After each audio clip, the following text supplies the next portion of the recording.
నమస్కారం, సుఖీభావ్కు స్వాగతం.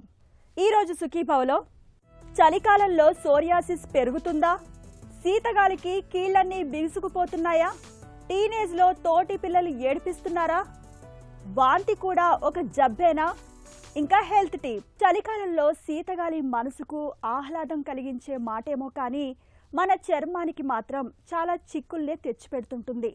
ముఖ్యంగా చర్మాన్ని చేపల పొలుసుల్లా మార్చేసే సోరియాసిస్ వ్యాధికి ఈ చలికాలం బాగా అనువుగా ఉంటుంది. పొడి వాతావరణంలో చర్మం మరింతగా పొడిబారిపోతుండడంతో సోరియాసిస్ మరింత మొండిగా మారుతుంటుంది. ఈ నేపథ్యంలో శీతాకాలంలో సోరియాసిస్ ఉధృతంగా మారకుండా ఉండేందుకు ఏం చేయాలో, జీవన శైలిలో ఎలాంటి జాగ్రత్తలు తీసుకోవాలో ఇప్పుడు తెలుసుకుందాం.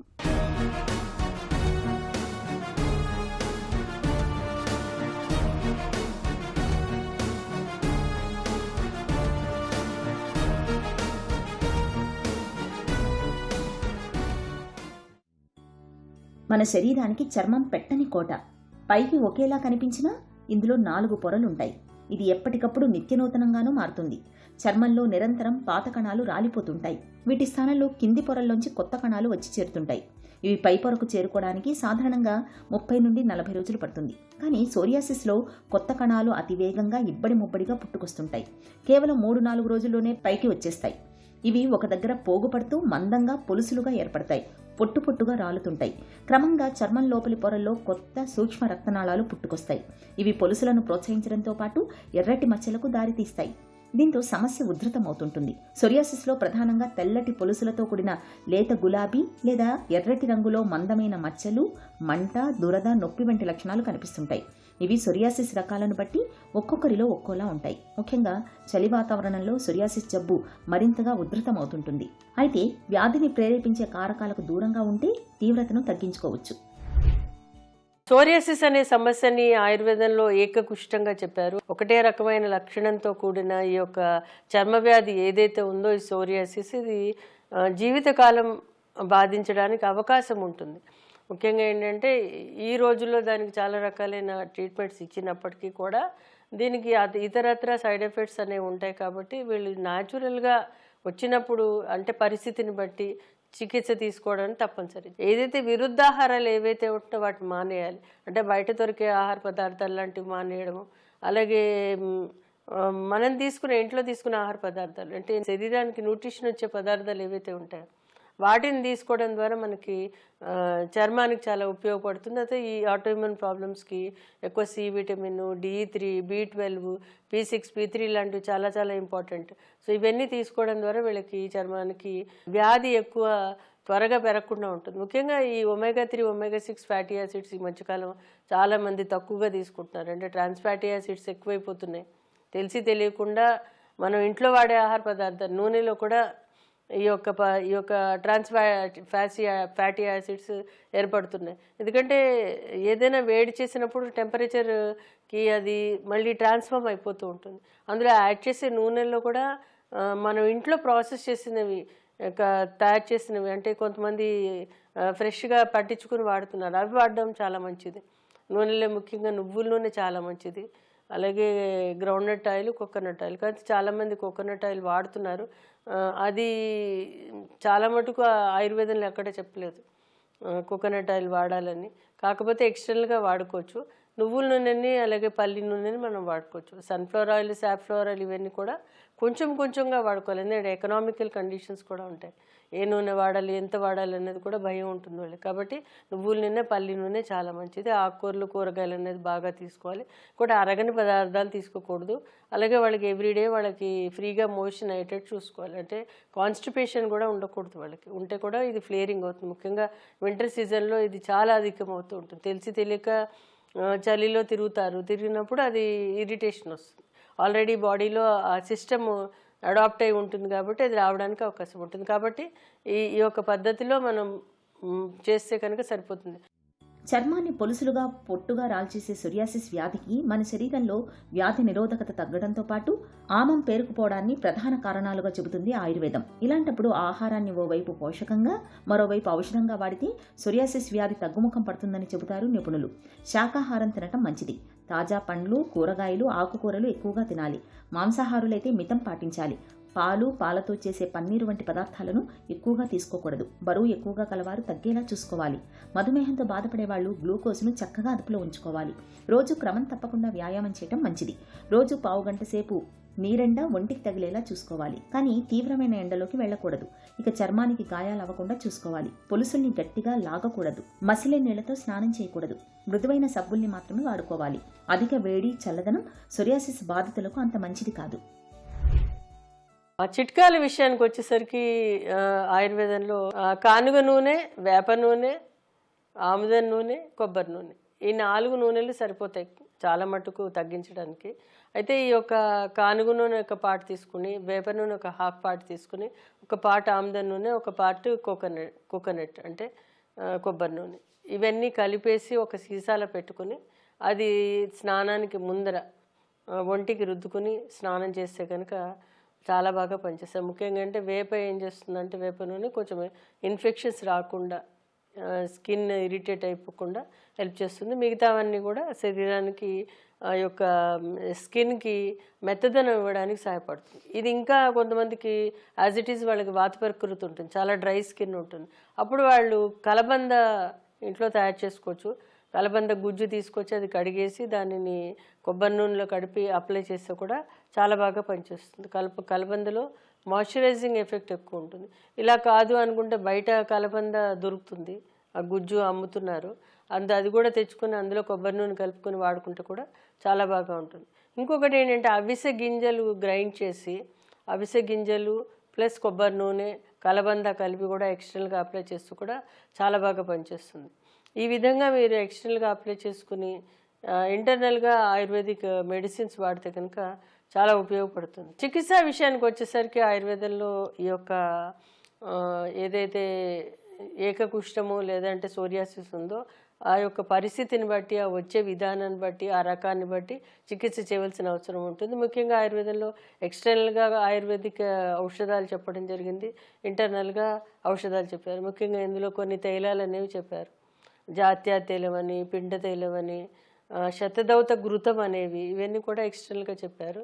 ఇంటర్నల్గా వచ్చేసి ఏంటంటే పంచతిక్త గుగ్గులు ఘృతం అని, త్రిఫలా ఘృతం అని, అలాగే కాంచనార గుగ్గులు అనేది, అది కేశవర గుగ్గులు అని, వాళ్ళ యొక్క వచ్చిన విధానాన్ని బట్టి చికిత్స అనేది ఉంటుంది.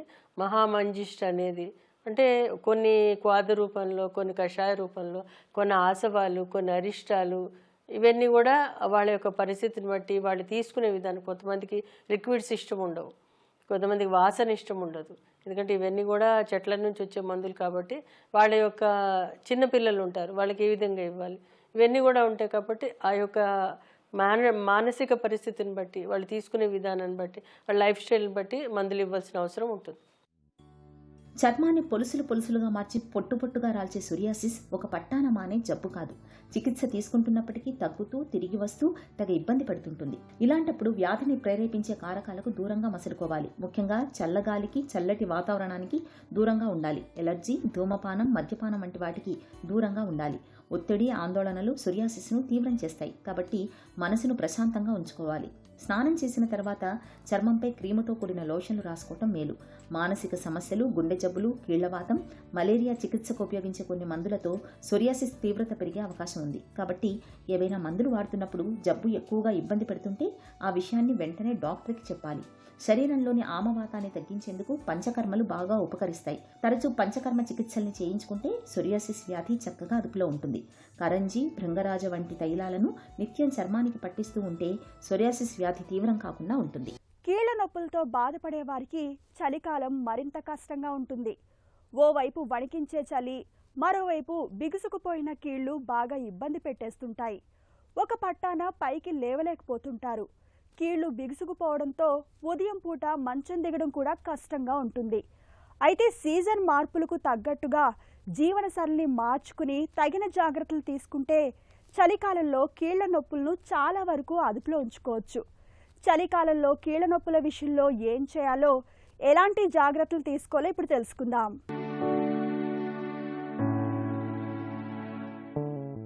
చలికాలంలో తీవ్రమైన చలి మూలంగా కీళ్లన్నీ బిర్రబిగుసుకుపోతుంటాయి. ఉదయాన్నే మంచంపై నుంచి దిగడం కూడా కష్టంగా ఉంటుంది. ఈ కీళ్ల కదలికలను కట్టిపడేసే ఈ సమస్య నుంచి ఉపశమనం కోసం శీతాకాలంలో కొన్ని ప్రత్యేక జాగ్రత్తలు తీసుకోవాలి. కొద్దిగా ఇసుకను బట్టలో తీసుకుని గోరువెచ్చగా వేడి చేసి కీళ్లపై నెమ్మదిగా మర్దన చేయండి. కీళ్ల కదలికలు మృదువుగా మారడంతో పాటు పోటెత్తి నొప్పుల నుంచి మంచి ఉపశమనంగా ఉంటుంది. గోరువెచ్చటి నీరు చల్లటి నీటితో వెంటనే కీళ్లపై కాపడం పెడుతున్నా మంచి ఫలితం ఉంటుంది.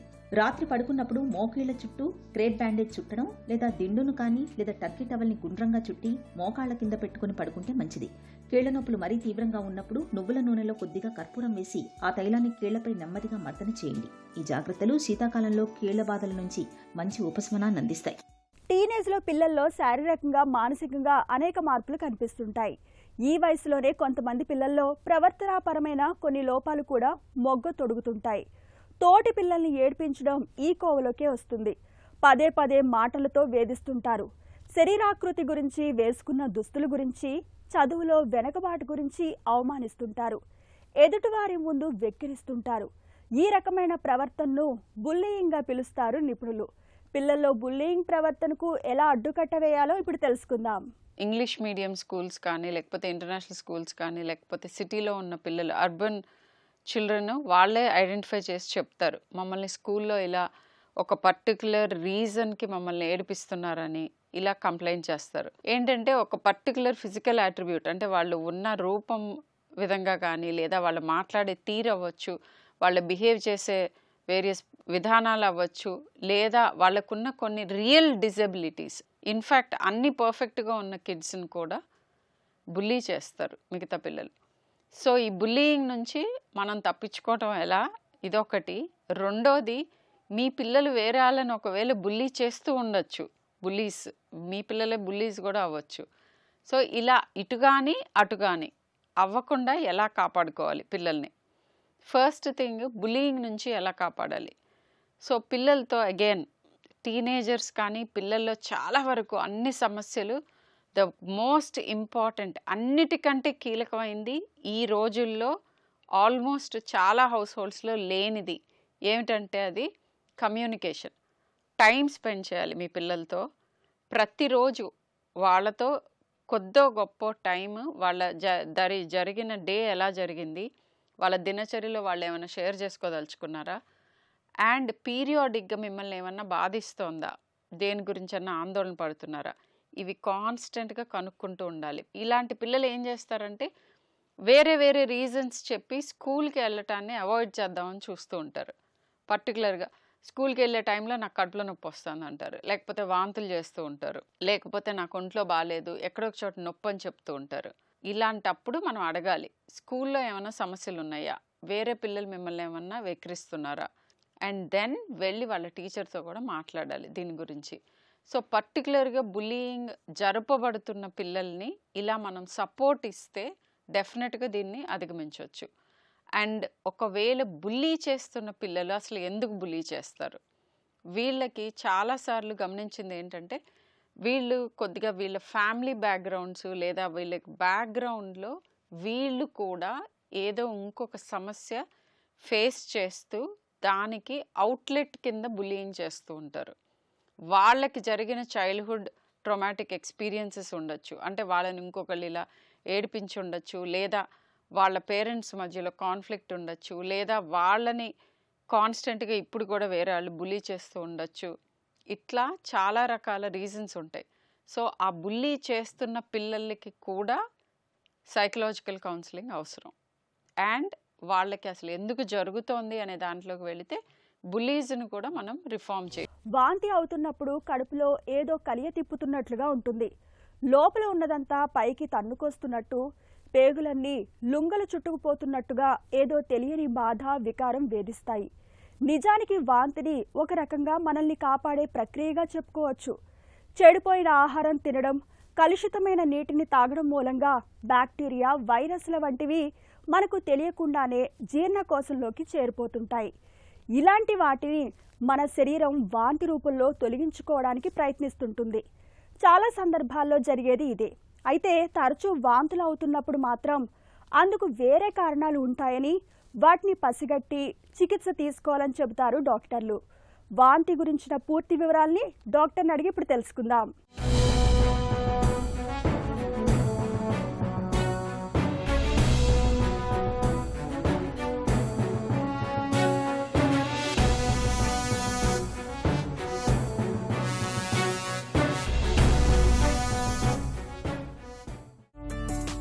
వాంతిని ఒక జబ్బుగా భావించవచ్చా?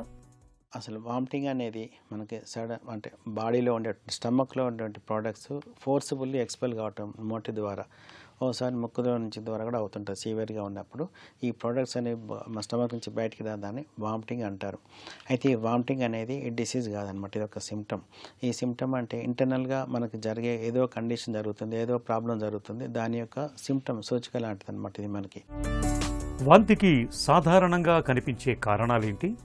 వాంతికి కారణాలు రకరకాల కారణాలు చాలా కారణాలు ఉంటాయండి. గ్యాస్ట్రైటిస్ ప్రాబ్లం ఉన్నప్పుడు రావచ్చు, గ్యాస్ట్రోఎంటరైటిస్ ఉన్నప్పుడు, మన స్టమక్లో ఉండే పైలోరస్ అనేది ఉంటుంది, చిన్నపిల్లల స్టీనోసిస్ అయిపోవటం వల్ల రావచ్చు. తర్వాత ఇంటెస్టైనల్ అబ్స్ట్రక్షన్లో రావచ్చు, ప్యాంక్రియాటైటిస్, కొలిసిస్టైటిస్, అపెండిసైటిస్, ఇలాంటి ఇన్ఫెక్షన్లలో వామిటింగ్స్ అనేవి కామన్గా చూస్తుంటాం. ఇదే కాకుండా ప్రెగ్నెన్సీలో సహజంగా వచ్చే మనకి నార్మల్గా ప్రెగ్నెన్సీలో చూస్తుంటాం. పోస్ట్ ఆపరేటివ్ కేసెస్లో కూడా మనకు వామిటింగ్స్ అనేవి చూస్తుంటాం. ఇవే కాకుండా బ్రెయిన్ ఇంజరీ అయినప్పుడు, తర్వాత బ్రెయిన్లో హెమరేజ్ అయినప్పుడు, ఎనిరిజమ్స్ ఉన్నప్పుడు, బ్రెయిన్లో ట్యూమర్స్ అయినప్పుడు మనకి ప్రొజెక్టైల్ వామిటింగ్స్ అనేవి అవుతుంటాయి. ఇవి తర్వాత ఫుడ్ ఎలర్జీ ద్వారా కూడా మనకి వామిటింగ్స్ అనేవి కామన్గా చూస్తుంటాం. ఈ రకరకాల కారణాలని చెప్పుకోవచ్చు. ఎలాంటి జబ్బుల మూలంగా వాంతి అయ్యే అవకాశం ఉంటుంది? మనకి జబ్బులలో అంటే మెయిన్గా ఇంటెస్టైనల్ అబ్స్ట్రక్షన్ కావచ్చు, అపెండిసైటిస్, కొలిసిస్టైటిస్, తర్వాత వీటిల్లో అంటే ఎక్కువ ఇంటెస్టైనల్ డిజార్డర్స్లో ఈ ఇన్ఫెక్షన్స్లో ఎక్కువ అవుతుంటాయి. ఇవే కాకుండా మనకి అంటే బ్రెయిన్ ఇంజరీస్ అయినప్పుడు కూడా ఇవి మనకి లోపల ఇంట్రాక్ట్ టెన్షన్ పెరగటం, బ్రెయిన్లో టెన్షన్ పెరిగిపోయి మనకి వామిటింగ్ అవుతుంటాయి. తర్వాత ట్యూమర్స్ ఉన్న, ఎనిరిజమ్స్ రప్చర్ అయిన ఎనిరిజమ్స్ ఉన్నా కూడా, తర్వాత బ్రెయిన్లో బ్లడ్ క్లాట్స్ ఎక్కువ ఉన్న, ప్రెషర్ అనేది పెరిగిపోయి వామిటింగ్స్ అవుతుంటాయి. ఈ డిసీజ్లోకి తీసుకున్నట్లయితే ఇవి ఇంటెస్టైనల్ డిసీజ్ ఏదైనా అబ్స్ట్రక్షన్ కావచ్చు, సబ్స్ట్రక్షన్ కావచ్చు, తర్వాత ప్యాంక్రియాటైటిస్, కొలిసిస్టైటిస్, అపెండిసైటిస్, వీటన్నిటిలో కూడా మనకి డిసీజ్ వీటిలో వామిటింగ్ అనేది తప్పకుండా చూస్తుంటాం. ఇవే కాకుండా మనకి మనకు ప్రయాణాలు చేస్తుంటే కూడా మోషన్ సిక్నెస్ అంటారు, అంటే జర్నీ చేస్తున్నప్పుడు మనకి ఎక్కువ వామిటింగ్ అవుతుంటుంది. అది లాబిరిథైన్ అనేది ఇరిటేషన్ వల్ల మనకి మోషన్ సిక్నెస్ అనేది వస్తుంది, అంతే తద్వారా వామిటింగ్స్ అవుతుంటాయి. ఇలాంటివి కూడా మినియర్స్ డిసీజ్లో కూడా అంటే ఈఎన్టీ ప్రాబ్లంలో కూడా మనకి వామిటింగ్స్ వస్తుంటాం. మానసిక సమస్యలతో కూడా వాంతులు అవుతూ ఉంటాయా? వామిటింగ్స్ అనేవి మానసిక సమస్యలలో కూడా చూస్తుంటాం. అయితే కొద్దిమంది వెయిట్ పెరగొద్దని ఆతృతలో అంటూ ఉంటారనమాట, మానసికంగా బాధపడుతుంటారు, మేము పెరగొద్దని. ఫుడ్ కనిపించగానే అదే కనుక తినేస్తుంటారు, ఫుల్గా తినేసి మళ్ళీ నేను వెయిట్ పెరుగుతానేమో, క్యాలరీస్ అని తీసేసుకోవాలని చెప్పి సెల్ఫ్ ఇండ్యూస్డ్ వామిటింగ్ చేస్తుంటారు. పరిగెట్టి వేసేసుకొని మోషన్స్కి వెళ్ళటం, వామిటింగ్ చేయటం చేస్తుంటారు. దీనినే బులిమియా నర్వోసా అంటారు. ఇలాంటి కండిషన్లో కూడా మనకి వామిటింగ్స్ అవుతుంటాయి. ఇవే కాకుండా సివియర్ డిప్రెషన్ ఉన్న వాళ్ళు, సివియర్గా యాంగ్జైటీ ఉండే వాళ్ళలో కూడా మనకి వామిటింగ్స్ అనేవి చూస్తుంటాం. ఈ ఈటింగ్ డిజార్డర్ అయినటువంటి బులిమియా నర్వోసా వీళ్ళలోనే ఎక్కువ బింజి తినేస్తుంటారు, మళ్ళీ వాళ్ళే వామిటింగ్ చేసేసుకుంటారు. ఇది ఒక మానసికమైన రుగ్మత మనం చెప్పుకోవచ్చు. ఇలాంటి వాటిల్లో కూడా మనకి వామిటింగ్స్ అనేవి చూస్తుంటాం. వాంతిని ఎప్పుడు పట్టించుకోవాలి? ఈ వామిటింగ్స్ అనేవి మనకి కంటిన్యూస్గా వస్తున్నాయి. 24 hours దాటిన తర్వాత కూడా వామిటింగ్స్ అవుతున్నాయి. తర్వాత వామిటింగ్స్లో బ్లడ్ పడుతుంది. వామిటింగ్స్లో మనకి ఫీకల్ మ్యాటర్, మన మోషన్ స్మెల్ రావటం, ఫీకల్ మ్యాటర్ రావటము, ఇవన్నీ కూడా మనకి సీరియస్ కండిషన్గా తీసుకోవచ్చు. ఇదే కాకుండా మనకి ఆయాసం రావటము, తర్వాత బీపీ డౌన్ కావటము, టెంపరేచర్ ఎక్కువ ఉండటము, నెక్ స్టిఫ్నెస్ ఉండటము, ఈ వామిటింగ్తో కూడా ఇవన్నీ సిమ్టమ్స్తో వామిటింగ్స్తో పాటు వస్తున్నట్లయితే ఇది సీరియస్ కండిషన్గా మనం ట్రీట్ చేసుకొని మనం హాస్పిటల్ వెళ్ళటం, డాక్టర్ సలహా తీసుకోవటం అవసరం. వాంతి అవుతున్నప్పుడు ఉపశమనం కోసం ఏం చేయొచ్చు? వామిటింగ్స్ అవుతున్నప్పుడు మెయిన్గా ఫుడ్ అనేది కొంతవరకు ఫస్ట్ మనకు కొంత 2-3 hours వరకు కంప్లీట్గా ఆఫ్ చేయాలండి. ఏం తినకుండా ఉండాలి. తర్వాత కొద్దిగా అయిన తర్వాత అంటే కొంత ఎప్పటికీ కూల్ అయిన తర్వాత బాడీ సిప్ ఆఫ్ వాటర్స్, అంటే ప్లెయిన్ వాటర్ కానివ్వండి, అల్లంతో కూడిన వాటర్ కానివ్వండి, లెమన్ వాటర్ కానివ్వండి తీసుకోవటం వల్ల మనకు వామిటింగ్ సెన్సేషన్, వామిటింగ్ అనేది తగ్గించుకోవచ్చు. కాకపోతే కొన్ని రకాల డిసీజ్లు అయిన ఇంటెస్టైనల్ అబ్స్ట్రక్షన్ అనుకోండి, అపెండిక్స్ అనుకోండి, కొలిసిస్టైటిస్ అనుకోండి, అంటే గాల్బ్లాడర్లో ఇన్ఫెక్షన్ ఉండే అనుకోండి, ఈ వామిటింగ్స్ అనేవి ఆగవన్నమాట. ఈవెన్ పైలోరిక్ స్టీనోసిస్ అనుకోండి, వీటిలో అనేది మనకి వామిటింగ్స్ ఆగవు. ఇలాంటి కండిషన్లో మనకి ఇవి రెమెడీస్ తీసుకున్నా కూడా ఉపయోగం ఏమి ఉండదు. ఇలాంటి కండిషన్లో మనం అనేది మళ్ళీ డయాగ్నోసిస్ గురించి డాక్టర్ దగ్గరికి వెళ్తుండాలి. తర్వాత ఈ వామిటింగ్స్ అయ్యేటప్పుడు ఎక్కువ ఆయిలీ ఫుడ్ అనేది, తర్వాత బయట ఫుడ్ తీసుకోవద్దు. తీసుకున్న అంటే మనకు వామిటింగ్స్ తగ్గినప్పుడు తక్కువ వాటర్, తక్కువ క్వాంటిటీ, ఎక్కువ సాల్ట్ తీసుకుంటూ ఉండాలి. కంప్లీట్గా ఆల్కహాల్, కెఫీన్, కాఫీ ఇవన్నీ కూడా అవాయిడ్ చేయాలను. వాంతికి వైద్యపరమైన సహాయం ఎలా ఉంటుంది? పేషెంట్ కనుక ఫస్ట్ వామిటింగ్స్తోనే మా దగ్గరికి వచ్చినప్పుడు ఫస్ట్ మేము హిస్టరీలో అడుగుతాం, ఏమి తీసుకున్నారు, ఫుడ్ ఏమి తీసుకున్నారు, ఈ కారణంలో ఏ డాక్టర్ ఎప్పుడైనా కూడా ఒక పేషెంట్ ఒక సిమ్టమ్తో వచ్చినాకే ఫస్ట్ మేము ఫైండ్ అవుట్ చేస్తాం, కాజ్ ఫైండ్ అవుట్. హిస్టరీలో సగం తెలిసిపోతుందండి. వాళ్ళు తీసుకునే ఫుడ్ ఎలా ఉంది, ఏమైనా మెడిసిన్స్ వాడుతున్నారా, తర్వాత బయట ఫుడ్ ఏమైనా తిన్నారా, ఇవన్నీ హిస్టరీలో వచ్చేస్తుంటాయి అన్నమాట. తర్వాత ఈ వామిటింగ్ అనేది పెయిన్తో వస్తుందా, కడుపులో నొప్పితో వస్తుందా, ప్రొజెక్టైల్ వామిటింగ్ దానికి అలాగే వస్తుందా, లేకపోతే సెల్ఫ్ ఇండ్యూస్డ్ వామిటింగ్, ఇవన్నీ కూడా మేము హిస్టరీలో అడుగుతుంటాం. కాబట్టి మాకు సగం తెలిసిపోతుంది. ఈ డాక్టర్స్ తర్వాత ఏం చేస్తారంటే మనకి ఎండోస్కోపీ కూడా అడ్వైజ్ చేస్తుంటారు, అల్ట్రాసౌండ్ అబ్డామిన్ అడ్వైజ్ చేస్తుంటారు, అవసరమైతే సిటీ స్కాన్ కూడా మన అది సిటీ అబ్డామిన్ అది అడ్వైజ్ చేస్తుంటారు. ఎందుకంటే ఎండోస్కోపీలో మనకి గ్యాస్ట్రైటిస్, జిఆర్డి, గ్యాస్ట్రోఈసెఫాలిక్ డిసీజ్, ఇవన్నీ కూడా మనకి ఎండోస్కోపీలో గ్యాస్ట్రైటిస్ తెలిసిపోతుంటాయి. తర్వాత అల్ట్రాసౌండ్లో మనకి గాల్ బ్లాడర్ స్టోన్స్ కానివ్వండి, కొంతవరకు ప్యాంక్రియాటైటిస్, కొంతవరకు అపెండిక్స్ అనేది కూడా మనకి అల్ట్రాసౌండ్లో మనకు తెలిసిపోతుంది. సిటీ అబ్డామిన్ చేసినట్టయితే ఇంటెస్టినల్ అబ్స్ట్రక్షన్ కానివ్వండి, కంప్లీట్గా ప్యాంక్రియాటైటిస్, ఇవన్నీ కూడా మనకి వీటిలో తెలిసిపోతుంటాయి. కాబట్టి పేషెంట్ వచ్చిన తర్వాత హిస్టరీలో తర్వాత ఇన్వెస్టిగేషన్ ద్వారా మనం ఫైండ్ అవుట్ చేస్తుంటారు. వాంతులపై ఎలాంటి అవగాహన అవసరం? ఫస్ట్ వామిటింగ్ అయినప్పుడు తీసుకునే ఫుడ్ అంతా రెస్ట్రిక్ట్ చేయాలండి. అంటే ఆయిల్ ఫుడ్ కానివ్వండి, హెవీ ఫుడ్ అంతా అవాయిడ్ చేయాలి. ఫస్ట్ ఒక 2-3 అవర్స్ వరకు ఏం తినకుండానే ఉండాలి. తర్వాత తీసుకునే ఆహారం వామిటింగ్ కొద్దిగా తగ్గిన తర్వాత తీసుకునే ఆహారం కూడా తొందరగా ఈజీలీ డైజెస్టబుల్ ఫుడ్, ఆయిల్ లేకుండానే ఫుడ్ తీసుకోవాలి. వైట్ ఫుడ్ అంతా కూడా అవాయిడ్ చేస్తుండాలి. వాటర్లో కోకోనట్ వాటర్ కానివ్వండి, తర్వాత జ్యూసెస్ కానివ్వండి, ఓఆర్ఎస్ లోషన్స్ కానీ, అది ఓఆర్ఎస్ సొల్యూషన్ కానివ్వండి, ఇవన్నీ కూడా మనం ఏంటంటే సిప్ ఆఫ్ వాటర్ తాగుతుండాలి. ఒకేసారి ఎక్కువ తాగొద్దు, కొద్దిగా స్లోగా తాగుతుండాలి. సో ఈ ఫుడ్ కూడా మనకి బయట ఫుడ్ అవాయిడ్ చేస్తుండాలి. ఆయిలీ ఫుడ్, తర్వాత హెవీ ఫుడ్ అనేది కూడా అవాయిడ్ చేస్తుండాలి. తొందరగా అరిగే పదార్థాలు, బాగా నములి కూడా తినటంతో మనం వామిటింగ్స్ రాకుండా కాపాడుకోవచ్చు. అజీర్తి చేసినప్పుడు, కలుషితాహారం తిన్నప్పుడు వాంతి అవడం సహజమే. అలా కాకుండా తరచూ వాంతి అవుతున్నప్పుడు అందుకు కారణాలను తెలుసుకుని చికిత్స తీసుకోవాలి. ఇక వాంతులతో పాటు విరోచనాలు అవుతున్నప్పుడు ఆలస్యం చేయకుండా వెంటనే తగిన వైద్య సాయం పొందాలి. ఒక చిన్న చిట్కా మీకోసం. చలికాలంలో పిల్లలకు నిత్యం బాదం నూనెతో మృదువుగా మర్దన చేయండి. చలి మూలంగా తలెత్తే సమస్యల తాకిడి తగ్గుతుంది. పిల్లల లేత చర్మం చక్కటి ఆరోగ్యంతో ఉంటుంది.